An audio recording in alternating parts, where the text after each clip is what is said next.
Welcome everyone to Zoom into Books this afternoon. We're very excited to start a new workshop series with multi-international award-winning author Don Helin. He has written 7 thrillers and 3 memoirs.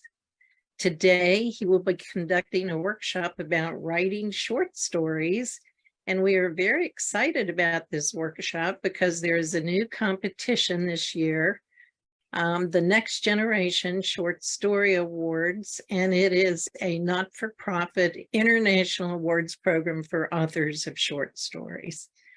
It's brought to you by the Next Generation Indie Book Awards, which is the largest book awards program in the world for independent publishers and authors, and the Independent Book Publishing Professionals Group.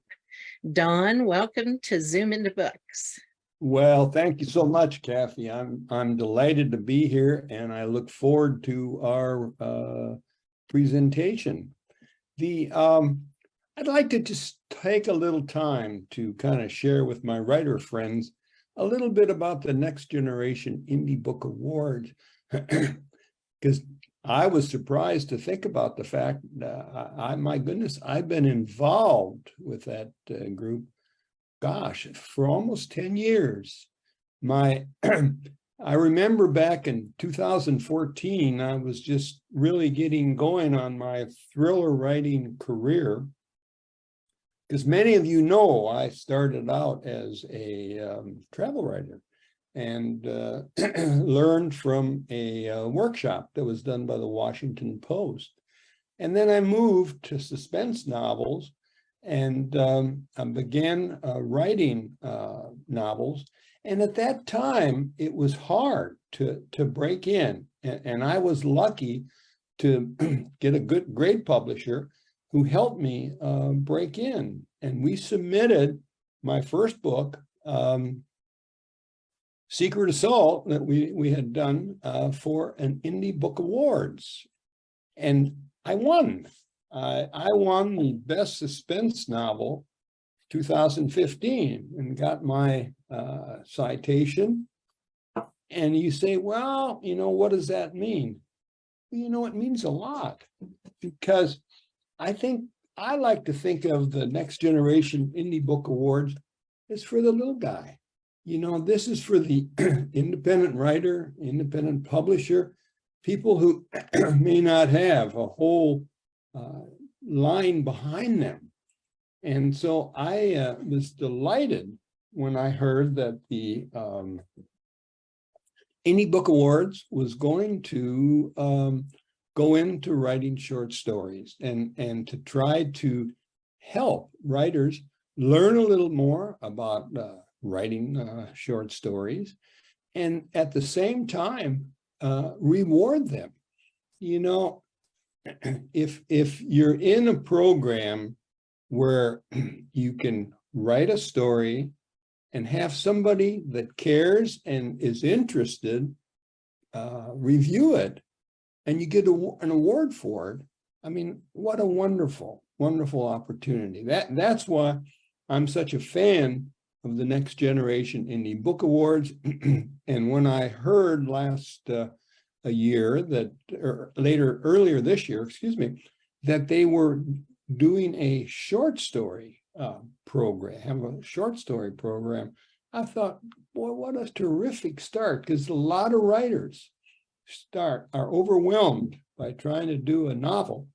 And they say, well, maybe I can just start with a short story. And I would say that's a great place to start. And really, it's to celebrate the best short story writing.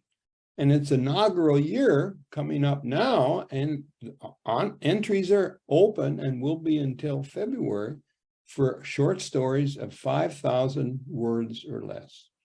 And you say, do I qualify? And I have to say, are you an author in Canada, the United States, or even internationally that is going to write a 5,000 word short story, 5,000 words or less? And yes, you're certainly involved.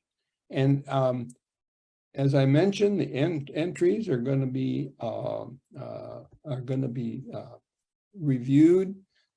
You have until February to get your short story in. And what are the possibilities? I'll tell you, there are 25 categories and maybe even a couple more.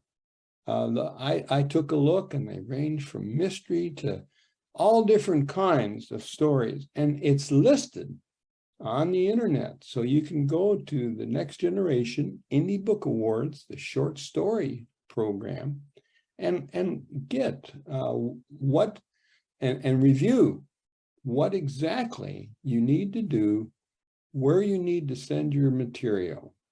And I was interested enough, because it's been so important to me to have an award and be rewarded for your works. And I have critiqued and worked with a lot of people who write short stories.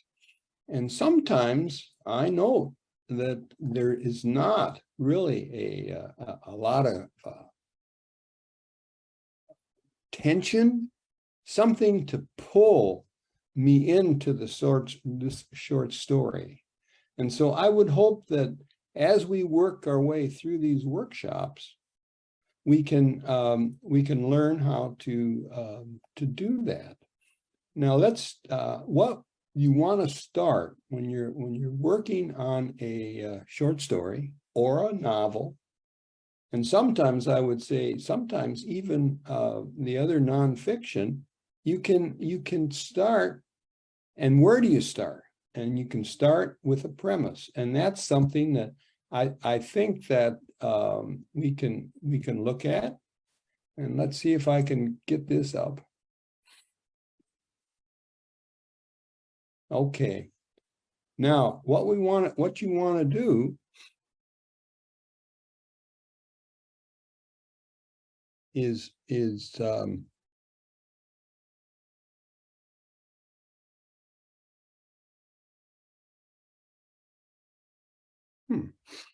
I'm sorry, I thought I would have that up.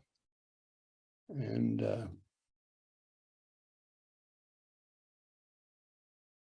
Dawn, you are sharing your screen. You just need to start the slideshow. oh, there it is, the play. I was trying to, there it is. Yeah. I was trying to hit I was trying to find the play, and I couldn't come up with it. That's Okay, good. let's step back for a minute. You know, I talk about, and maybe it's because I write suspense novels or whatever, but I think the suspense and the what we're trying to do is to pull readers in. And I have a number of friends who write short stories, and I've had a chance to review some of those. And much of the time, I kind of feel that they're a little flat. And because they don't have the power of good critiquing and good tension.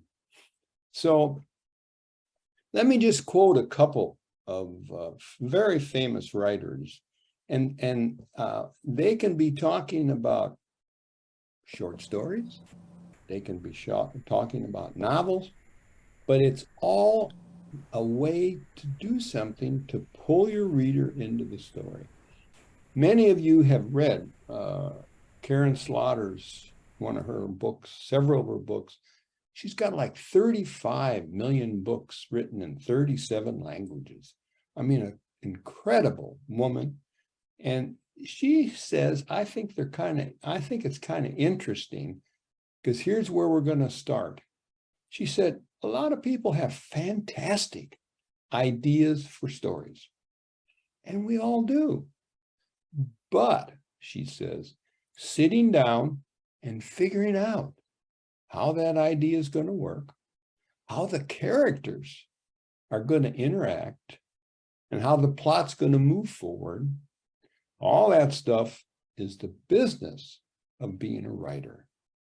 So it's just not a matter of having that idea, but you got to do something with it, and you have to know what you're doing. And this is what I'm hoping that we will help you. James Scott Bell, who's another terrific writer, he's got another point that's very interesting. He said structure, and we're going to talk about structure.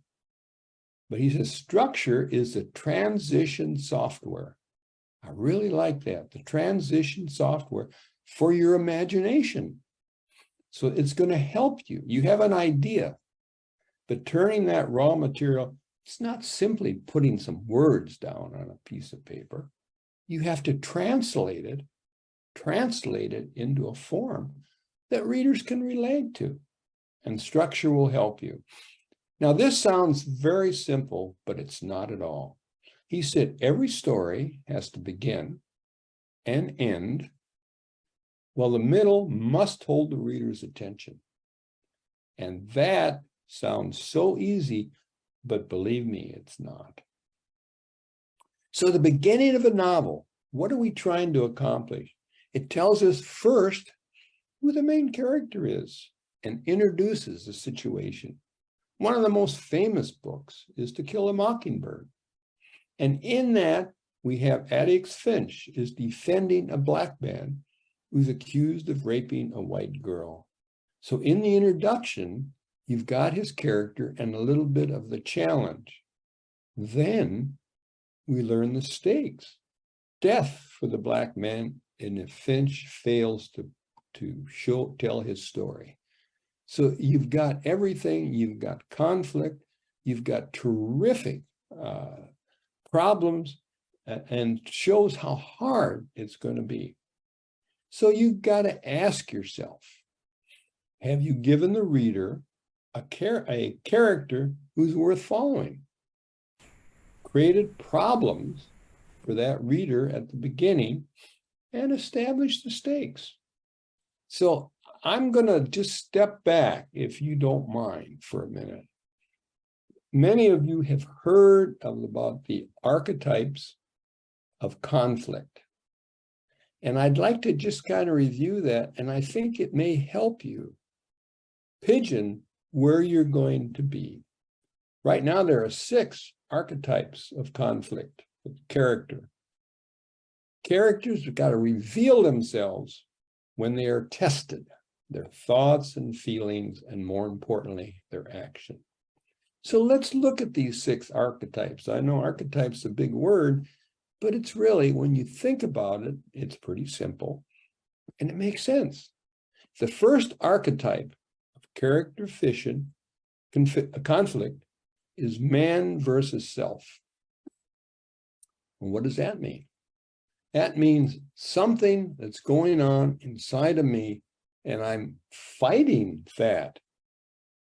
Now, what sort of examples do we have of man versus self?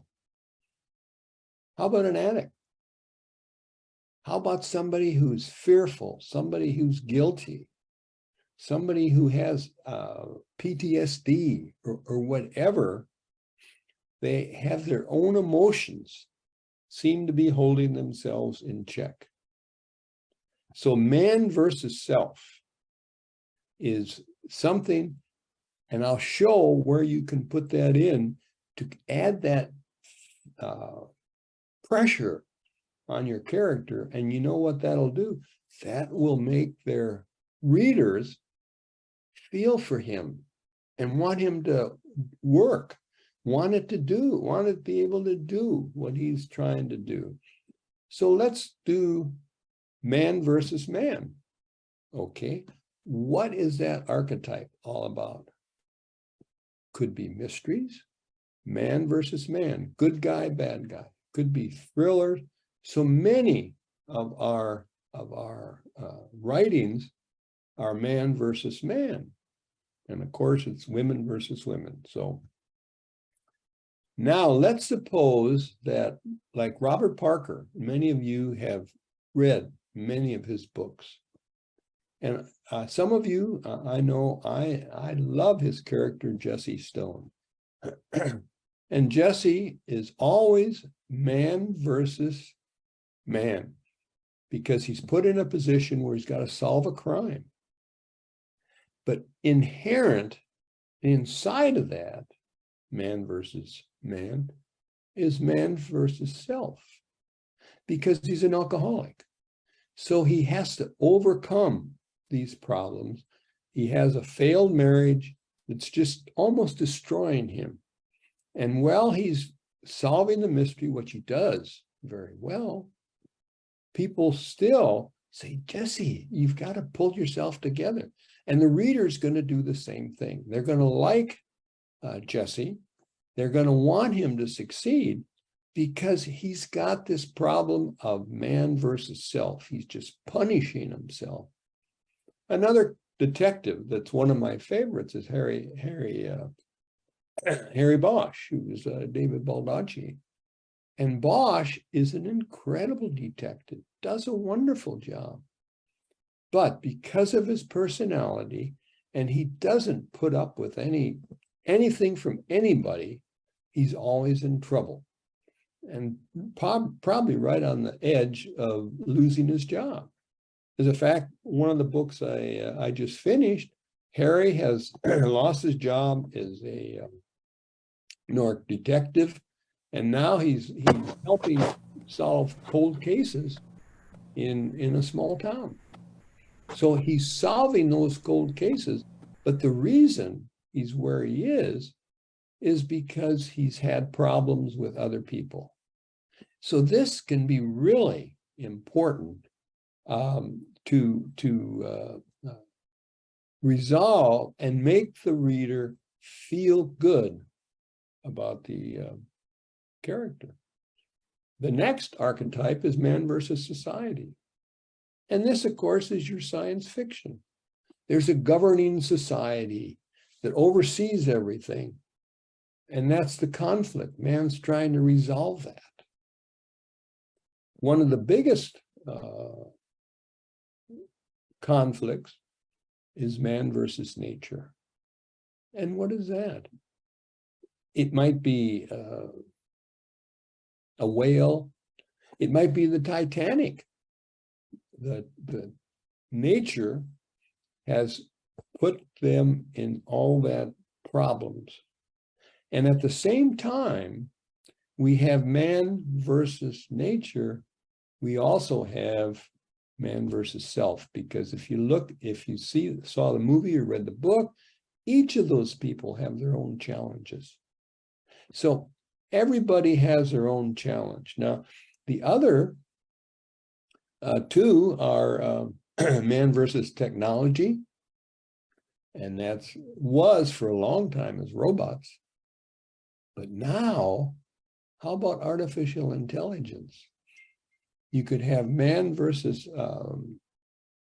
technology and a problem with artificial intelligence, and internally, people having trouble dealing with that or believing what they read. And the other is man versus fate, or kind of a supernatural. So what I want you to think about as you're developing your character is, which of these archetypes are you hoping to use? Is it man versus self? Is your character much of the problem? Or is it man versus, let's say, nature? He's out in a hurricane, but yet he's having problems himself. So let's just think about that and put that on the shelf a little bit, and move forward with what I hope will be a high quality premise. Okay. Now, I know I'm kind of moving along a little bit, but I'm trying to get all this in, and we certainly got time for questions at the end.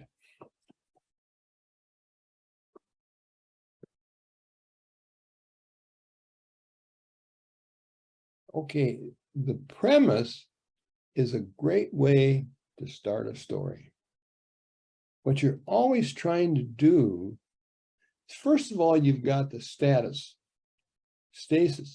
which is kind of the steady state. If you notice, most times a story begins where things are just happening. And that is where you want to start, because what you're going to do is turn that upside down. So you've got a steady state, but you're going to, reader kind of knows they're ready to hang on because they feel you're coming up with something pretty good.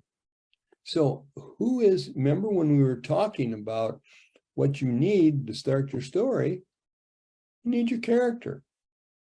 So motivation of your character is absolutely critical. Your reader has to understand what motivates your character. And what I like to say is I like to use the term when I'm dealing with characters deficiency. But it's really not a deficiency. It's the fact that we're people. For example, my series character, Colonel Zach Kelly, he's not a Superman. He's not superhuman because that would make him not believable. And what challenges, it's probably a better word than deficiency, what challenges does he have? One, he has a moderate case of post-traumatic stress disorder that he's gotten from his years in Afghanistan and Iraq. And so when he is going along and trying to solve whatever is going on, he might have a flashback.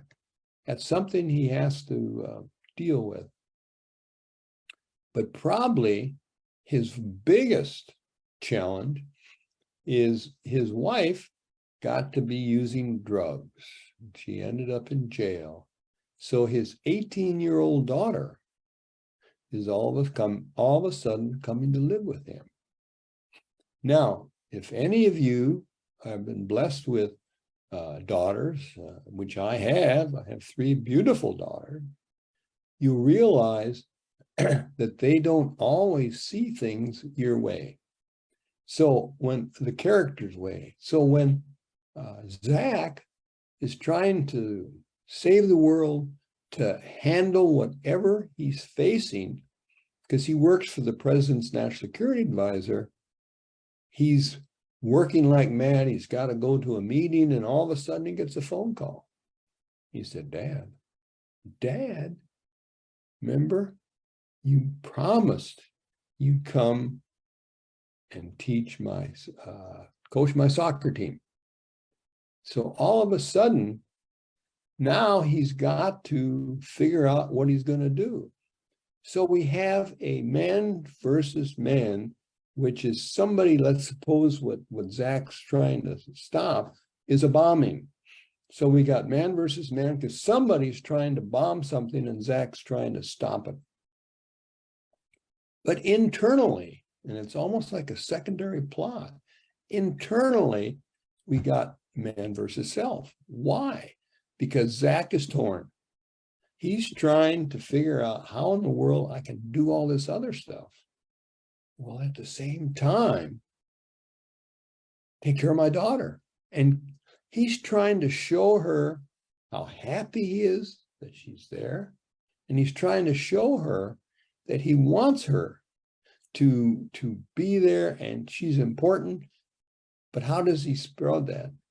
And I think everybody understands it because we've all been there. I've had times where I worked 3 tours, almost 10 years in the Pentagon. And there were many times that I was faced with, in the Pentagon, they say everybody works a half day. That's 6 a.m. to 6 p.m. So, and it's not considered to be good form and promotion enhancing if you start bugging out all the time. So you got a mission and you're trying to do it and you get that phone call. Dad, remember me? You promised that you would be here to do this with me, to take me to the store, to do that, particularly as a single parent, how that magnifies that secondary plot or that challenge that he's facing. So remember, as we talk about plots, be thinking about the plot of one, the man versus himself, person versus himself is probably better. or person versus other person, and how we can put those together to build what? To build more conflict, because you have more conflict. So that makes the reader want the guy to succeed, wants the hero to succeed. So that's what we're trying to do with the steady state and the archetypes. And I know that I may have thrown something in there. I'm not sure if you ever heard of that, but it's something I always think about, because conflict is critical to a good story. And whether you're writing a flash fiction, or you're writing a short story, or you're writing a novel, whatever, you need conflict if you're going to make it go. Okay, so what we've done here now, we know we have a steady state. There's something going on. And let's just take one that you may be familiar with. Let's say that in the steady state, our hero is the chief of police in a small town, and he's brand new. Okay, and the steady state is he's trying to learn his job, he's trying to get next to people, he's trying to understand what's going on. So now we want the quest. Something is blocking our hero, our protagonist, from accomplishing his quest. Let's say in our case, he wants to protect swimmers who are out swimming because there's been an alert that there's sharks in the water. So he's saying, we better not send people out. Well, the small town group says, wait a minute, it's the 4th of July. This is the height of our tourist season. You just don't understand that we cannot pull all those swimmers in. They have to go out. So the quest is that the conflict is building for our protagonist, because he's trying to convince these people that we need to do something, and we need to fix that and be careful. We can't allow somebody to get hurt. Then the next step is there's a constant pressure and response. Pressure and response as your conflict grows. For example, in our case, the pressure is from the town people who want the swimmers to be able to go out and enjoy the water, enjoy the 4th, and of course, they're enjoying the funding and the money they're making. Now, the response from our chief of police is he doesn't want that to do. He's worried. So what happens if somebody gets hurt? And it builds and it builds till finally we have what we call the change bomb. And that's the critical choice that happens with the chief of police, because somebody is bitten and killed by a shark. So all of a sudden, the people are all over him. Hey, you got to do something. You got to get rid of that shark. The pressure continues to build. And then that continues to grow until we end up with the reader and the character making a critical choice. How is he going to resolve that? And then eventually they're able to resolve it. So that's kind of the story. What you want to do is have conflict, and there's so many different types of conflict. Could we have had a conflict in this story about a hurricane coming? That's man versus nature. And they're afraid that if the hurricane comes, people might die. Yet the town may still say, well, let them swim. We want our money. We want them to be here. We want this to happen.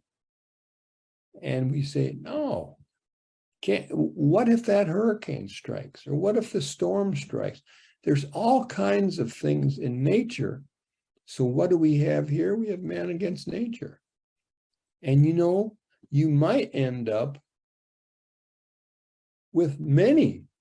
For example, in the conflict crisis, you may have man against man, the chief of police against the city, or you might have man versus self. He's trying to internalize, how in the world can I do this? I don't want to lose my job. I don't want everybody to be angry at me.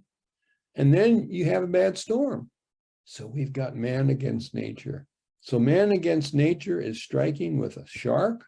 Man against nature could be striking with a hurricane. And you are the writer. You can create this situation. But what you want to do is make sure that you walk through these steps. You start out some sort of status, and you tell us about your character. And we want to understand what makes this character. We're this chief of police that we know in that small town wants to do well. His motivation is to be a good chief of police, but at the same time protect people. And so suddenly, when he learns about man against nature and the shark, he's saying, I'm worried about that. Now we've got a change bomb. A child is bitten and killed. And now the pressure and response continues to build. It built up to a brink where they have to make some really critical choices. And then finally, you end up with a resolution. Now, obviously, with your premise, it may be for you. You may not want to publish it other than maybe to some writer friends to get their opinions, because you don't want to give away your story. But these are the steps that if you walk through, I really think, and be thinking all the time about conflict, and on these steps and your various stages of archetypes of conflict, I think you can really put together a absolutely super story. And I think that's really important. The other thing I wanted to just briefly mention is that another example I picked one of my books, Long Walk Home. That's a story. It's a steady state. My hero and his daughter go to New York. His daughter's been living with him for 6 to 9 months, and they want to do something. So he said, I'd like to take you to Manhattan. We'll go see some plays. And oh, Dad, that's wonderful. I just knew it would be great. So my character is Colonel Zach Kelly, as I mentioned earlier. And his motivation is critical in that he really wants to create a relationship with his daughter. Well, they go to New York, and they find out that there's a problem with, she lives on one end of the Staten Island Ferry on the island. And all of a sudden, the change bomb, there's a conflict crisis. And believe it or not, the Staten Island Ferry is kidnapped, is taken, and all of a sudden, my hero finds out that his daughter was on the ferry. Now, here's pressure. Just think about the pressure that would be on him to try to figure out. He's trying to find what happened to Laura. There may be some problem with the mafia. So he's got to respond to all those sorts of things. And so this gave me an opportunity to work through kind of that steady state and help the readers learn and be pulled in to my story, learn about what's happening, what it means. So I think that's probably enough, Kathy, to kind of start with this and help our readers, listeners, understand a little bit about the steady state. That's excellent. Those are all great points for starting short stories or a novel. I think you really broaden the subject area there. We do have a few questions. Okay, great. One's from a beginning writer who wanted to know, should they start with an outline or not? That's an incredibly interesting point. And I have a number of friends who use outline all the time. I have not done that, and it's because if I'm going to sit down and write an outline, then I think to myself, why don't I sit down and start the story? But what happened, I got to tell you, what happened to me, and it's happened a couple of times. My first book, I had a great first third of my book, and things were happening. And then I was having trouble with the middle. But then I had a great something on the end, So I had my first part, I had my second part, but I didn't have it tied together. And there is a cost of business of not doing an outline. And some of my friends who do outlines just can't believe the guys that do it on your own. But I think I get almost bored doing an outline, and I'm better off just starting writing. But it's really interesting. I know lots of times I'll be sitting there and looking off into space, and my wife looks at me and she said, "Don, what are you doing?" I'll say, "Oh, I'm writing." And lots of times I may not write an outline, but I'm kind of working with it up in my head. And that way I can kind of play with it and move forward. And there comes a time that you have to get it all down and get started on it. And remember, the other thing that I always tell my friends is that writing is rewriting. If you're going to try to write a quality short story, I'm here to tell you, you're going to do it a number of times to make it, particularly if you want it to be just right. And that's the exciting part about it. And then if you put your time in, this is an opportunity to be rewarded for it. So why not give it a try? Because I've been with this group 10 years and have submitted some stories that have received award, and it's terrific because they do reward you. And also, these are your publishers and a lot of people that can help you along the way. So if you're starting or you're kind of at the first step or second step, why not give it a try? It's a golden opportunity, and I hope many of my friends do. Thank you. Yes, we have another question. The difference between writing a short story as opposed to a novel. What about the pace in a short story? For this particular competition, it's a limit of 5,000 words. So Right. You want to talk about pace? Absolutely. I think pace is critical. I think that when you start, I have a number of friends. Lee Childs was a memoir for me, a mentor for me when I was with International Thriller Writers. They had a debut group, and he told us several times to get going on it. He said, a lot of people, I think the biggest problem I see in addition to the conflict is the demon of backstory. And Lee's point was, and I've always tried to listen to it and believe it, is that don't worry your readers unless they have to know what's needed to make sense of that particular section.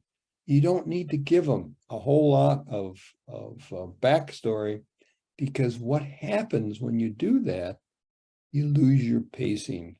And as soon as you lose your pacing, you lose your readers, you know. And that, I think, is incredibly important. And it's certainly important in a novel, but I think it's just as important in a short story, because you have to keep your readers. If you lose your reader, then that's not going to work for you. That's very true. It's also true if you're submitting your manuscript to a publisher. If they don't get me in the first paragraph, I'm hard pressed to read further. Right. So a lot of times it may be better to start with the action and then go back to bring us forward. Yeah, absolutely. And I've learned that lesson time and time again, that you have to grab your reader, grab your, whether it be an agent, an editor, a reader, or whatever, you need to grab them.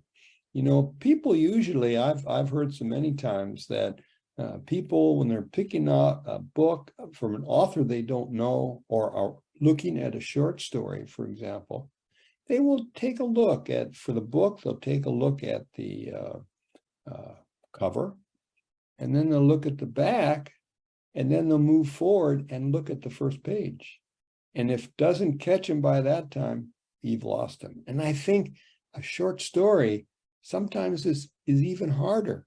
You know, with a novel, you may have a little bit more time, but you sure don't have much time in that short story to get something going. Absolutely. That's exactly right. One last question. Great. Someone has asked, do you use a critique group, and do you recommend that? Oh, I do. I absolutely do. I was so lucky. You know, my wife and I lived in Perry County, which is a little bit west of Harrisburg, for almost 20 years. And in 2004, we started our little critique group. And it was I'll never forget, it was the Wednesday night critique group. And we decided to call it that so even readers would know when it was held. And so we had a group, and none of us had really gotten very far. But we had that critique group until I left Perry County a few years ago. And I think it's very valuable. Having said that, critiquing is an art, just like everything else is. And what I hate to see is critiquers that either say something like, "Oh, your mother would love this," or try to be almost saying how much bad stuff they can find. When I'm critiquing, I always try to say something good. Hey, you know, I kind of like this story. Here's some of the good stuff, but I think you have a real problem here. And then wrap it up by saying, you know, if you improve that, I think the story will really be great. So I always try to remember, say something good about it, then tell them what the problem is. If you gloss over that, you're not helping them. But then try to have something good at the end so they can say, "Oh, okay." And I hear critique groups that don't do that. And you can almost ruin a writer if you hit them really hard, and it's so unfair. So you got to give them something to cling to, then tell them what the problem is, and then summarize that. That's what I would recommend. But I love critique groups, and I'm always involved with them. Well, thank you, Don. We're just about out of time. You've hit a lot of important points. I'd like to remind the viewers, we will have additional short story writing workshops from Don Helin in the future. There are links posted in the Facebook feed, and will also be on the YouTube channel when this video is released on the Zoom Into Books YouTube channel. So you can enter the Next Generation Short Story Awards if you like. All the links are there. And if you'd like more information, or if you would like to contact Don Helin, his website is also posted there, so you can contact him with questions. His books are also available on Amazon, headlinebooks.com, and donhelin.com. So Don, thank you very much. We look Sure, forward it to was seeing you. wonderful. And I think next one, I'd like to start to talk a little bit about character, because once you get started, if you haven't got a character that people like and can understand and see some potential in, you're not going to go very far. So we'll try to deal with character the next go round, and then maybe plot, setting, and a little dialogue or something like that. But things that will help you write that short story that is going to catch some attention. That's great. Thank you so much, Don. Thank you, everyone, for joining us on Zoom Into Books today. And we will see you all again soon. Okay, thanks, Kathy. Thank you. Bye-bye, everyone. Bye.